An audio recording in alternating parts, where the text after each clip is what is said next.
What is going on, everybody? And say it with me. Another day, another Night Owls video. We've been bringing it to you daily coverage for 6 straight days. We have not missed a day, and we plan to continue that coverage every single day here on the Night Owls. I'm JJ Metz, and I'm joined alongside Hudson Friedman. He's making his second appearance on the podcast. Hudson made his first appearance today at FAU Fall Camp. Hudson, how are you doing today?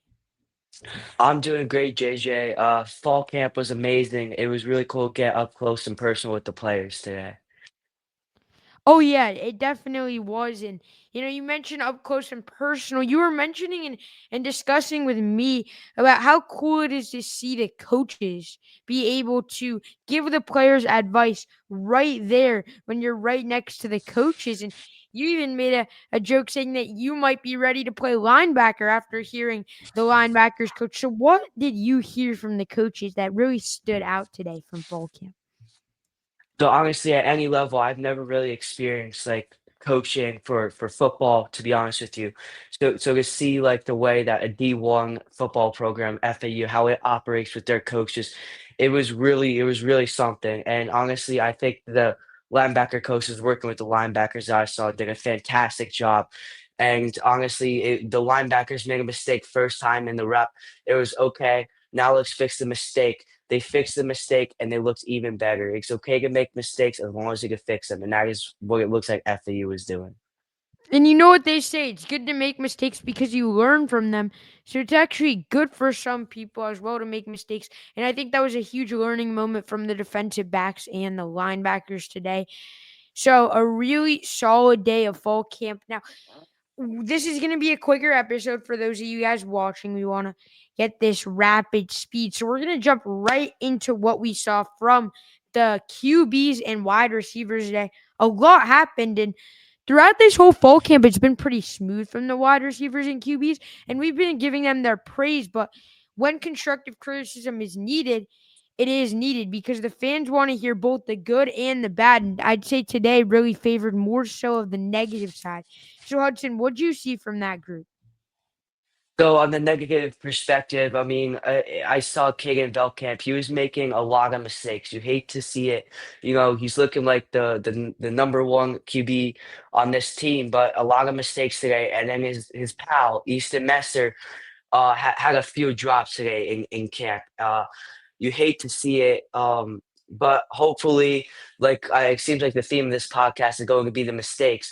Hopefully, they learn from it. You know, FDR has a great coaching staff. It looks like they will be able to recover and learn from their mistakes. Wow, yeah, I definitely think that the coaching staff's going to be able to learn from their mistakes. But it wasn't just even, a few mistakes from Veltkamp. He was overthrowing guys by 10 yards, and that's not something you usually see from Caden Veltkamp because he's usually so calm and so smooth. Do you think it was the off day that they had yesterday? What do you think contributed to this? Do you think they were tired from the scrimmage Tuesday? Do you think they were rusty because they didn't practice yesterday? So in between reps, it seemed like Kagan Velkamp was dancing with his teammates and doing I guess like silly moves. So it may have seemed like he wasn't as locked in, but it was crazy. Like when I saw the ball go up in the air, I was like, "Oh, who is that?" And I look up and I see the big 10 on his jersey. I was like, "No way, Kagan Velkamp is making those mistakes." It was a huge surprise. I think hopefully it wasn't anything to really like analyze here. I think maybe it was just off day, but it just didn't look like the King and Velkamp that we all know and love. Dancing with his teammates. What did you see from him between reps? Was he grooving to the music? Like what exactly do you mean by that? Yeah, he was definitely grooving to the music. It wasn't like he was getting focused or calm or anything. He was definitely just like dancing and whatnot. But I think it wasn't too bad of it was only like one train camp that he played bad in. I mean, you always all have those off days, but I hope it was just an off day, not what we're gonna see this season. And I think if we see that during the season, it's not going to be a good year. Now, you mentioned Easton Messer as well at the wide receiver. He had a few drops. Did you see any notable moments from him between reps, or do you think it was just not his routine day? You mentioned to me during the camp that he's quite a little bit undersized when you first saw him, and he's a shorter receiver. Obviously, you like the 6'4" build at receiver so that you could lob one up on a 50-50 ball, but you don't need that. You can have some of those faster guys in the slot. But what did you see from Easton today? Because this was certainly one of his worst days. He dropped one on a slant route in the end zone, and then he dropped an easy pass right in the arms from Caden Veltkamp. Yeah, so Easton Messer, you mentioned the size. You could have as many yards of separation. You're still good catch the ball the same, honestly. Like no matter the only thing with the size is if the defender's right on you, the defender might pick the ball, he might moss you a little bit. But Easton Messer, he's so shifty, so versatile. He's able to create the space that he's able to create. But we didn't see that side of him today. We saw kind of like a little brick hands today. It didn't seem like the Easton Master we know and love. I mean, especially since Wednesday, they had an off day. They had time to reflect from the fall camp that they had so far. It's kind of weird that Veltkamp and Messer were off on the same day. But I honestly didn't see any like dance or anything after Messer. Now I wasn't really paying attention to Messer that much between reps, but it just seems like an off day for everybody, wide receiver and QBs. But a position group I don't think it was an off day for, and a really good day was the defensive one. I mean, Coach Santana is usually on them. He's usually furious. Bryce Langston, CJ get we saw them vocalize and be able to lead the younger guys in the defensive line. It certainly wasn't an off day from them. You checked out the D line; they were hitting that black sled. What did you see from them? Yeah, so leadership, I think, is going to be a big word this year. Leadership, leadership, leadership. With Zach Kitley coming in, new coaching staff, leadership is going to be huge. So with the Get and Langston being able to lead the defensive line, we need as much leadership as we need as we could get. Sorry. So it seems like that they are able to lead the team. So from hitting the black leg, they looked really good, really explosive, looked very disciplined. It's exactly what you love to see going into this season for FAU. 1000%. It definitely is what you want to see from the defensive line because we want to be able to get after the quarterback. Coach Dewhurst, we talked to him. He mentioned Wilkie Denard and Deshaun Batiste, two guys who are going to be coming off the edge hot and be able to get after the quarterback this year. If you don't know Wilkie Denard's name at this point, like, what are you doing? He's one of the best edge rushers in the country. I'd say he's definitely the best in the American Conference. So, huge positive there from him. You also checked out the running backs. I know we're going all over the place, guys, but bear with us. What'd you see from them, Hudson? Yeah, so the running backs are doing very cool drills. So they started on their knees and then they got up and started to hit seemed like the assistants who were wearing the referee shirts.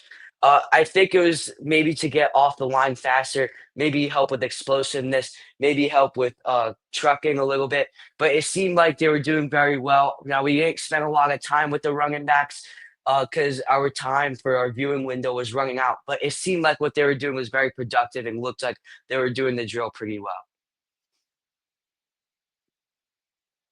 Yeah, definitely did indeed. Sorry about that. I was trying to find the unmute button there, but 100%. It looked like Coach Perk was pretty happy at the room overall. Coach Perk was pretty happy. Well, when we walked in, he greeted us, which was very good to see from Coach Perk. But speaking of the coaches, we got to talk to a coach in Coach Dewhurst. We missed the coach show press conference. Hudson and I were running back from some lunch, but we were able to see Coach Dewhurst speak. We were able to see him and him describe the entirety of the defensive unit. And then we also heard from Logan Lupo, the punter, and Tyler Stoltzky. I think Tyler Stoltzky's interview was awesome today. He was really hyped despite his ear infection.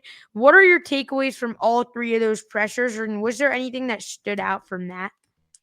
I mean, to me, Tyler Stokes, he seemed like the winner of the day. everybody, there was not one person that had anything negative to say about Tyler Stokesy today. Even Coach Dewhurst, he was very high on Tyler Stokesy. But it seemed like Logan Lupo, his press conference was pretty short and sweet as he is the punter, but it sounded like he had pretty good advice. He was dieting better. It sounded like he is now using a Whoop Watch to track everything, track his stats. It seems like everybody had a great press conference today. Um, I really liked hearing from Coach Dewhurst and how high he was on Stokesy. Stokesy was really good, just despite, like you said, ear infection. You kind of had to speak up louder to kind of talk to him because you couldn't really hear.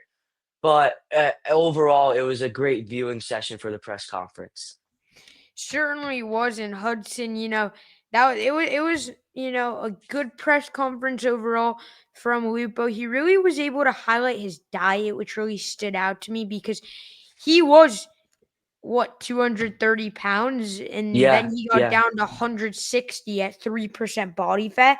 You don't see that from a punter often, so that's great to hear. It's also great inspiration for guys like us who want to go D1. Both of us actually want to go D1 in the same sport of golf. So, if we can, if you get your protein up, you get stronger, as Logan Lupo mentioned, and he cut out everything from his diet besides protein. I think that's a great approach overall.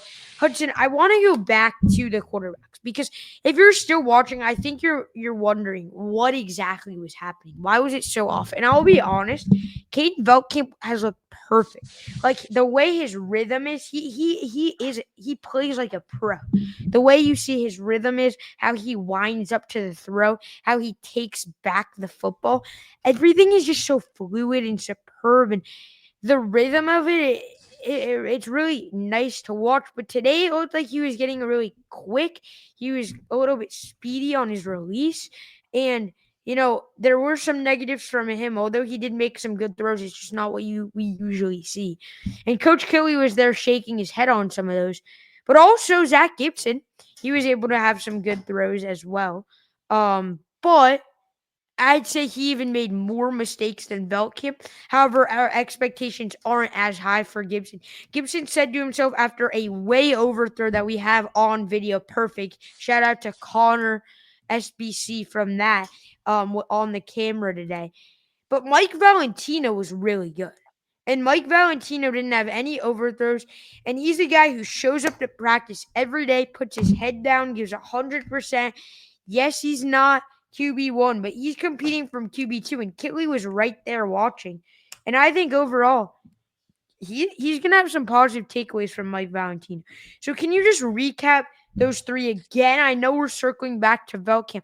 I just want to know, like, pinpoint exactly what was happening. And I want to get like a few theories and stuff out there because you said he was grooving the music and take it away.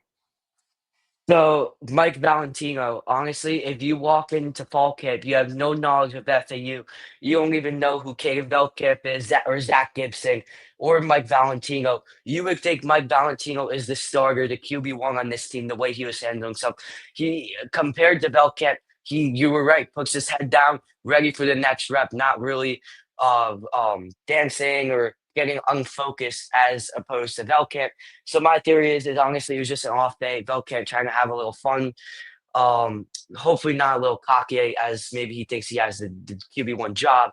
But as the QB2 battle kind of things out between Zach Gibson and Mike Valentino, it seems like Valentino is making a very strong push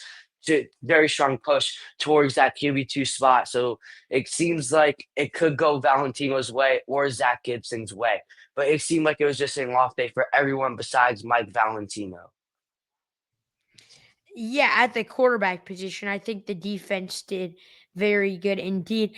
Hudson, I know you have to run pretty soon here, me as well, but Hudson, that was a great podcast edition. I know it was short, but hopefully you guys sticked around to watch daily coverage and we keep our word every single day, making us the number one FAU site. Thank you guys so much for watching. See you in the next one.